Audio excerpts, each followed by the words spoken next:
Boa noite a todos os presentes, agradeço a presença de todos. Também agradeço aqui a presença dos professores Almir Mirabô e da Kelly Smith, por terem aceitado aqui o convite do Programa de Pós-Graduação em Design da Faculdade de Arquitetura e Urbanismo e de Design da USP, para nos trazer aqui informações sobre a Sociedade Brasileira de Design da Informação. O professor Almir é graduado em Design Gráfico pela Universidade Estácio de Sá, é mestre e doutor em Design pela ESG, Escola Superior de Desenho Industrial da UERJ, atua na indústria gráfica desde 1984, atualmente é professor adjunto do Departamento de Programação Visual da ESG, ele é o atual presidente da Sociedade Brasileira de Design da Informação e também atua como gestor de projetos, consultor em produção gráfica, e juntamente com o Rafael Ancara e o Ricardo Cunha Lima, eles apresentam o podcast Visual Mais Mente. Como pesquisador, ele aborda os temas de memória gráfica brasileira, indústria gráfica brasileira, história do design, história da tecnologia, visualização de dados e design da informação. A professora Kelly é graduada em Design Gráfico pela Federal do Paraná, é mestre e doutora em Design pela mesma instituição, fez pós-doc também pela mesma instituição, Federal do Paraná, é atual vice-presidenta da Sociedade Brasileira de Design e Informação, já na segunda gestão igual ao Almir. Atualmente é professora adjunta na graduação e na pós-graduação e pesquisadora no Departamento de Design da Federal do Paraná. Tem experiência profissional no desenvolvimento de projetos e pesquisa nas áreas de design da informação, design centrado no ser humano, processos de design, comunicação de riscos, experiência do usuário e acessibilidade. Então, agradeço a presença dos dois aqui, que generosamente aceitaram o nosso convite para informar aqui a nossa comunidade sobre pesquisa, prática e perspectivas da SBDI. Então, eu deixo a palavra com vocês. Obrigado, foi um prazer. Obrigada. Obrigado pelo convite, a gente fica muito feliz de poder falar da SBDI, porque a gente tem muito orgulho do trabalho que a gente faz aqui, né, e gosta de divulgar e mostrar para todos vocês. Queria falar que a nossa gestão é colaborativa, então a gente tem os cargos, mas aqui a gente considera que nós somos todos diretores, assim, não tem exatamente essa hierarquia, assim, é uma gestão colaborativa entre eu, Kelly, Rafael e Júlia, né? Eu vou começar aqui falando rapidamente. Deixa eu passar aqui o slide.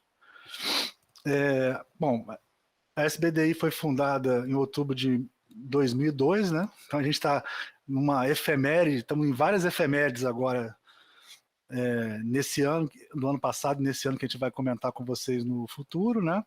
Ela é sem fins lucrativos e ela congrega pesquisadores, docentes, profissionais da área do design e tem por missão contribuir para o desenvolvimento científico e tecnológico do design de informação no Brasil.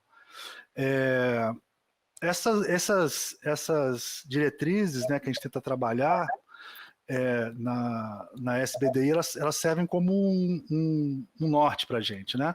Difundir a pesquisa, o ensino e a prática na área, promover e facilitar a cooperação entre profissionais, docentes e pesquisadores que atuem no âmbito do design de informação e estimular o interesse da comunidade para a cultura visual e a temática informacional.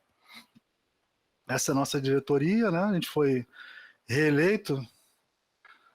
Não que tivesse muita gente querendo pegar esse... mas a gente foi reeleito e fica muito feliz a confiança que as pessoas depositam na gente e no trabalho que a gente tem feito, né? Então a gente vai continuar até 2025, né? Só para dizer que não foi exatamente uma guerra, né? Bom, entre as coisas que nós fizemos assim nesse período, é só para localizar um pouco do que foi feito, né? A gente fez o mapeamento do design de informação no Brasil, que é uma coisa que a gente tem que trabalhar mais, aprofundar mais, a gente acha que isso deve ser mais reproduzido, né? Então a gente pesquisou entre não sei se alguns de vocês responderam um questionário que a gente lançou logo no primeiro mandato, né, para entender quais são as diretrizes que a gente deveria tomar, e a gente tomou isso como um direcionamento para as nossas duas gestões, né, para a primeira e para a segunda. Aqui eu acho que eu posso passar para a Kelly já está... Com a memória melhor dessa parte. Melhor, tá bom. Então, gente, também só quero aproveitar para agradecer o convite, tá, do professor Marcos, e de todo o pessoal aí da USP, que a gente tem o maior carinho. Então, assim, dentre as ações que a SBD vem fazendo, uma delas a gente tem procurado fazer, e eu acho que ainda a gente pode atuar muito mais, que é fazer justamente essa parte da promoção e da divulgação do design da informação a partir de projetos que vêm sendo realizados, de políticas públicas que estão sendo direcionadas a partir da ótica do design da informação ou com participação de pesquisadores de design da informação, né? Então, nós fizemos aqui uma nota pública quando foi proposta, né, foi realizada a proposta pelo Laboratório de Design de Sistema da Informação da professora Carla Spinillo, junto com o IDEC, para a nova rotulagem nutricional. Então, teve toda uma consulta pública a partir do projeto que eles desenvolveram, e a gente fez uma nota de apoio mesmo a essa pesquisa, né, e a importância dela no âmbito da saúde, no âmbito social como um todo. Depois isso foi aprovado, né? Vocês hoje em dia, esses rótulos que vocês veem hoje nos alimentos ali, aquela indicação de mais açúcar, mais sódio, foi derivada disso. Não foi a proposta que foi realizada pelo laboratório, mas se conseguiu avançar a ponto de se ter essa informação hoje em dia, né, nos alimentos. Inclusive, se for no Chile e na Argentina, eles propuseram uma coisa muito próxima a isso. Exatamente. Né? Atualmente, a professora Carla... Na Argentina Carla, é quase a mesma, né? Atualmente, a professora Carla está trabalhando tanto no Chile quanto na Jamaica, em cima da rotulagem nutricional deles, né? Junto com a Organização Pan-Americana de Saúde. Pode passar. Aqui tem a ver um pouco com o que a gente tem, né, veio fazendo desde que a gente assumiu, que era não só manter, mas também ampliar os canais de comunicação que a gente tinha, né?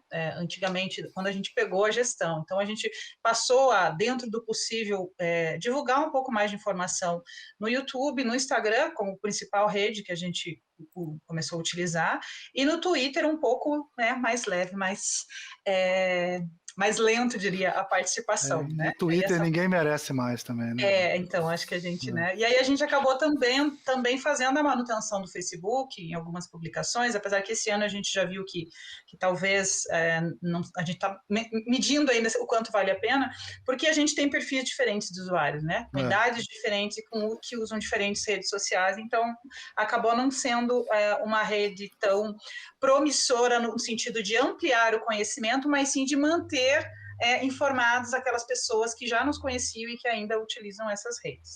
Pode passar. Outras ações que a gente acabou fazendo, nesse sentido de divulgar e promover, né, a área, foi lá ainda 2020, 2021, que a gente, bem no meio da pandemia ali, a gente começou a proporcionar essas oportunidades de encontros. Né? Então, a gente fez uma série de encontros, inicialmente foram 3 encontros, né, trazendo esses nomes que a gente tinha de pesquisadores na área de informação, para discutir tanto a educação quanto a pesquisa e perspectivas futuras do design da informação, a partir daquele momento que a gente iniciou ali de pandemia, de muita incerteza também, né? Aí tem vários outros eventos que a gente promoveu, né? Que ajuda a divulgar o design de informação. Tem esse do Jam Session com o Marconi, que é um grande, talvez seja o maior colecionador de design de informação, né? Pelo menos que eu conheça, né? De história do design de informação. Depois a gente fez esse da pós, lembra? Foi, né, Kelly? Isso. Para divulgar as pós que tem uma entrada, uma produção maior na área de design de informação. Na verdade, essas 3, elas têm a disciplina, né? Isso, eram os 3 que naquele momento se apresentaram como... Tinha uma disciplina, uma né? disciplina uma linha de pesquisa, design da informação, linha de pesquisa associada diretamente. Então, a gente foi falar sobre justamente essas perspectivas, né? Do que estava sendo desenvolvido e perspectivas para a entrada também.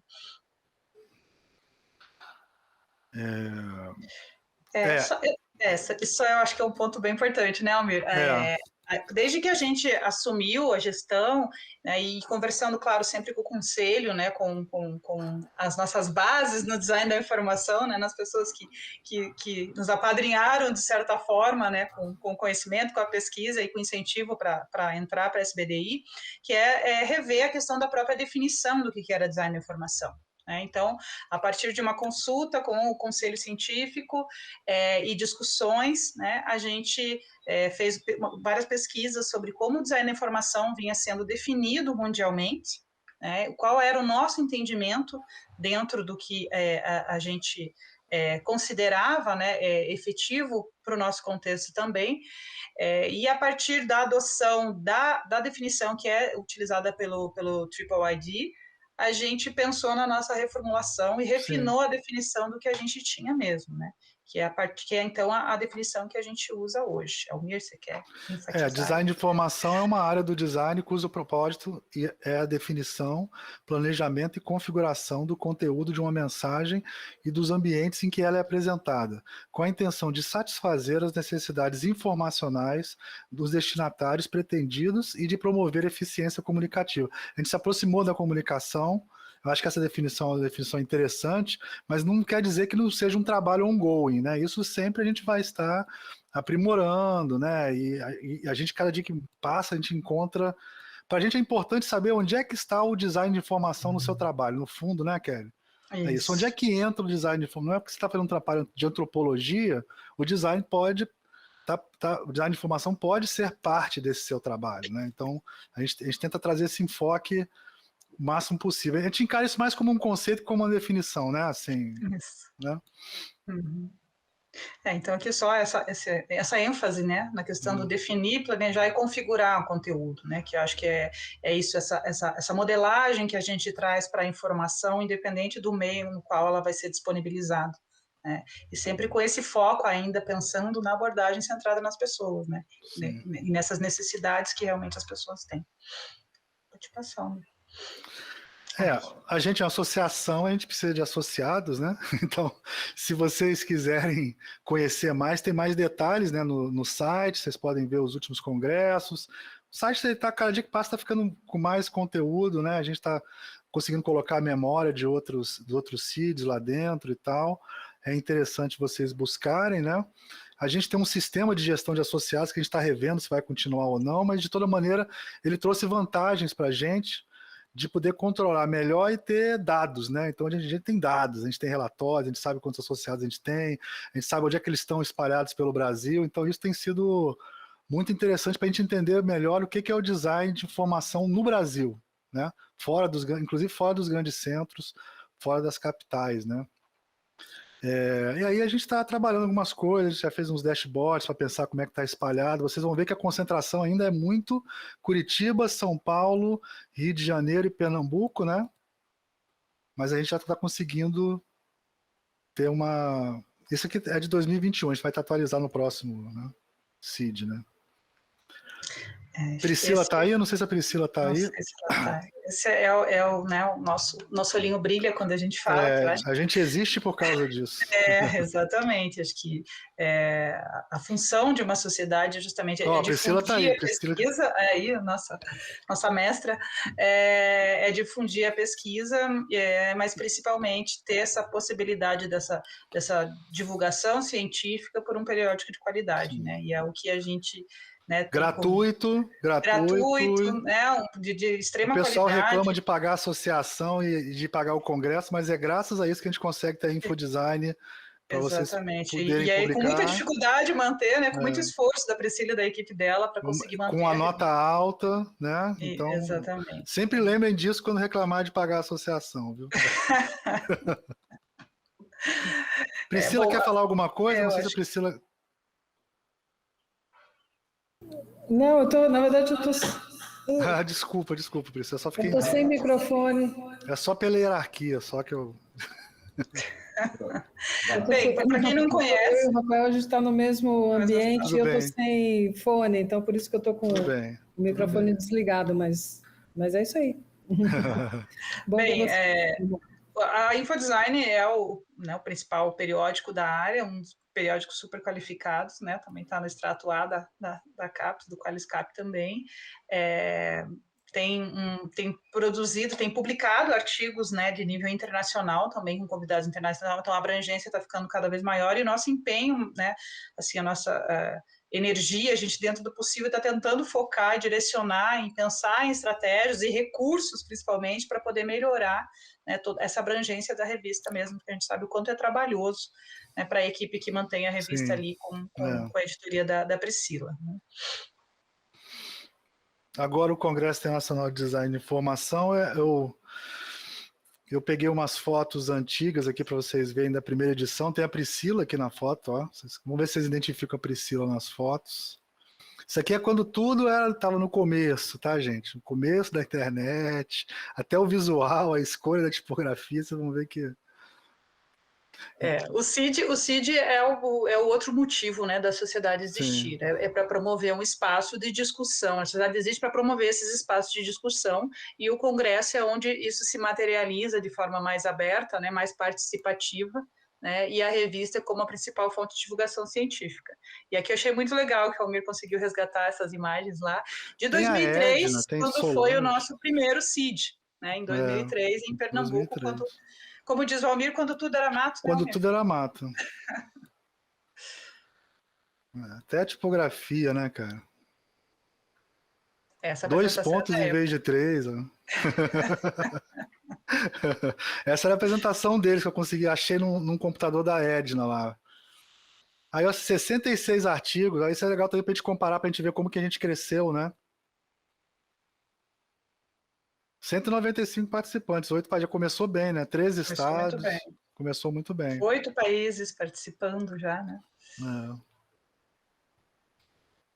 E aí a gente tem no meu podcast, não dá nem porque é o meu podcast, mas por sorte um dia a gente conseguiu gravar um podcast com a Carla Spinillo, com a Priscila e com a Solange, que elas contam essa história de como é que foi o começo com muito mais propriedade que a gente está fazendo aqui. Então, se um dia vocês quiserem ouvir, eu acho que ele é até 50 minutos, Design, Informação e Pesquisa, é o episódio 138, está lá o registro do início, né, de como é que começou a SBDI. Esse aqui foi o nosso última edição, na última no sentido de ter sido, né, que aconteceu por último, e ela como inovação, ela trouxe essa coisa de ser totalmente online. A gente fez numa época que as pessoas tinham desistido de fazer, né, tipo, o P&D foi cancelado e mesmo assim a gente peitou, né, e conseguiu fazer. A Kelly fez um trabalho maravilhoso. Fala um pouco aí, Kelly, sobre o... Então, é o maior desafio, né, que a gente tem na vida, a gente está acostumado a participar e organizar evento, e de repente vem uma pandemia, um evento online, mas a gente, né, se desdobrou e pensando em alternativas. Com verba própria, hein? Com verba própria, foi, acho que um dos únicos eventos que a gente não conseguiu verba digital nenhum, tirando, quer dizer, da universidade a gente conseguiu uma verba ínfima ali, né, que pagou ali parte dos anais apenas, mas a gente conseguiu, com muito trabalho voluntário e com pouco dinheiro, realizar o evento em 2021, trazendo para um evento online muitas inovações, né? Tanto no sentido da forma de apresentação, né, que acaba mudando, né, o modus operandi de como a gente fazia um evento antes e apresentava, como recursos, por exemplo, de trazer mais acessibilidade para o evento, já que ele era online, podendo ter essa oportunidade de trazer não só para transmissões das palestras, com a questão da tradução e da tradução em Libras, né, além da tradução da língua também, né, que, de certa forma, a partir do momento que eu tenho a tradução da língua, eu tenho a possibilidade de legenda, eu também oportunizo para que pessoas que também sejam surdas, mas que sejam oralizadas, alfabetizadas, consigam ter o acesso à informação, mas também dos artigos. Então, a gente desenvolveu todo um guia sobre como transformar o seu artigo, deixá-lo acessível, né? Todas as diretrizes e recomendações para serem aplicadas em textos e imagem, para quem quisesse fazer isso, e os artigos que tiveram esse esforço, né, os autores que tiveram esse esforço, receberam um selinho ali de artigo acessível. Também pensando nessa disseminação da informação para outros públicos que às vezes, ou a maioria das vezes, ficam esquecidos, né? Você baixa um arquivo, né, um artigo e, né, você pode até ter um leitor de tela, mas a imagem às vezes não tem uma legenda que seja suficientemente descritiva para eu entender aquele conteúdo, tá? No evento mesmo, né, junto, desculpa, Almir, você quer comentar? Não, é só comentar que a gente fez a primeira Mostra Brasileira de Design de Informação, foi interessante trazer um pouco de mercado para dentro da academia, né, e também teve trabalhos acadêmicos, foi Foi uma experiência interessante que aconteceu, nós fizemos junto com a SBDI. A gente não vai conseguir replicar, porque foi uma coisa de experimental, e a gente vai, né? Talvez vai aprimorar ainda, mas foi uma inovação também que aconteceu. E uma das vantagens de fazer online é essa, né? A gente teve só estrelas como palestrantes, né? Então... acho que foi um dos eventos que a gente conseguiu maior número de palestrantes. Foram muitos palestrantes e... Então, a gente são as vantagens do online. Exatamente, de possibilitar, né? Pessoas que jamais poderiam participar se não fosse online, né? Então, no sentido do que o Marcos havia falado, né? Da questão online, realmente facilita muito. Isso aqui foram os resultados. Isso é só para a gente ter uma ideia, né, do que foi em números esse de 2021, apesar da gente tinha muito receio do que seria esse evento online, né, em comparação aos presenciais e ao contexto que a gente estava vivendo, mas a gente conseguiu um número grande de inscritos, ali 237 inscritos, né, a gente teve... uma participação, a gente teve mais inscritos do que artigos aprovados, né? Então, teve muita gente que se inscreveu no evento porque queria participar do evento, e isso é muito bacana, porque a gente vê que a gente consegue extrapolar a divulgação, que geralmente a gente tem um número maior de participantes, ou quase que totalitário de pessoas que estão publicando, né? E aqui não, a gente conseguiu realmente atingir um público bem maior. Por causa das palestras, porque teve a amostra da ADG, a gente estourou a bolha, de certa maneira, né? Uhum. E aí nós temos a nossa próxima edição, que vai ser a primeira fora de uma capital, né? E é uma questão estratégica que a gente pensou de pensar na interiorização, né? E a gente tem essas efemérides todas aí, né? Para comemorar. 20 anos da SBDI, 20 anos do CID, 20 anos da Infodesign no ano 22, 23 e 24, né?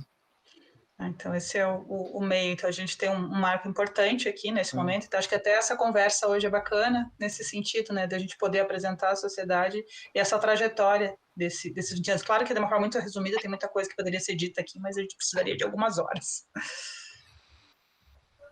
Essa identidade visual do CID atual, né? Então, o pessoal de Caruaru que está organizando como organizadores locais ali, né? Do CID. Vai ser de 6 a 10 de novembro. Isso, de 6 a 10 de novembro. Acho que o próximo slide tem ali até. A gente também trouxe algumas inovações no sentido de rever os eixos, né? Então, isso é importante. Que acho que é bem... a gente acabou inserindo ali o eixo que antes era teoria e história, para história e memória gráfica, que era algo que, de certa forma... isso foi baseado, desculpa, Kelly, isso foi baseado numa análise de dados também, tá, gente? A gente viu que termos como tecnologia permeavam... vários, então é como se tecnologia e teoria estão em todos os eixos, né? Você pode fazer um trabalho com um viés epistemológico em educação, né? Porque a gente notou que existem eixos que se tornam, que têm dificuldade de definição, né? E isso foi avaliado através dos dados, das submissões e da falta de encaixe dos temas dos artigos nos eixos, né? Então isso foi reformulado a partir de uma análise de dados mesmo, não foi... Que é raro, né? Isso, a gente faz muito isso no sentimento normalmente, né? Então isso foi baseado em dados, né? Não foi... Exatamente. E com isso inseriu o eixo de visualização da informação, que é um eixo crescente, né? E que acabava ficando sempre inserido em outros, não que ele não apareça, mas como dessa forma a gente consegue dar um destaque maior para esse eixo específico, né, para essa temática específica. E o eixo de comunicação trata de mídias, então fica mais claro o que é. Exatamente. Isso eu acho que é a coisa que gera mais... Isso é um assunto que a gente poderia ter reuniões e reuniões sobre isso para discutir, para as pessoas entenderem melhor os eixos, assim, porque isso gera é muito opaco ainda. Né? Eu acho que é uma coisa muito opaca. Nossos convidados, né, do próximo CID. Isso, também temos convidados bem especiais, né, daqui do Brasil e de fora. Vamos ter a participação especial da professora Sara, né, aí da equipe de vocês também, falando também sobre design de saúde, da professora Isabel Meirelles, também, que está no Canadá atualmente, a Roxana Martinez e o José Duarte, que são colombianos, né, trabalhando com a questão da visualização mesmo, né? A Roxana trabalhando com a questão do design, também do design social, mas a Roxana é uma figura um pouco icônica também, porque ela foi uma das criadoras da Gráfica Popular de Lujo, da Colômbia, né? Um projeto antigo que foi fundado junto com a Piedade Gomes, que acho que é irmã do Leonardo Castilho. Então, aquelas conexões que depois a gente acaba descobrindo, né? O próprio Alberto Cairo, né, que é a referência ali em visualização de dados, a Fernanda Martins, que, né, dispensa apresentações, né, nossa Fernanda aqui, e o Donald Norman também, que vai estar participando do evento com uma conversa com as pessoas aqui, para fechar o evento. E aqui, só para a gente fechar a conversa, porque está dando o nosso tempo também, né, a gente queria falar que a SBDI, na realidade, são pessoas, né? A gente fala de uma sociedade, mas ela só existe porque essas pessoas existem, porque estão juntas, né? Pensando, como eu costumo dizer, de uma forma, com uma generosidade acadêmica incrível, para fazer com que a área se perpetue, se amplie, né? Também, que a pesquisa na área aconteça.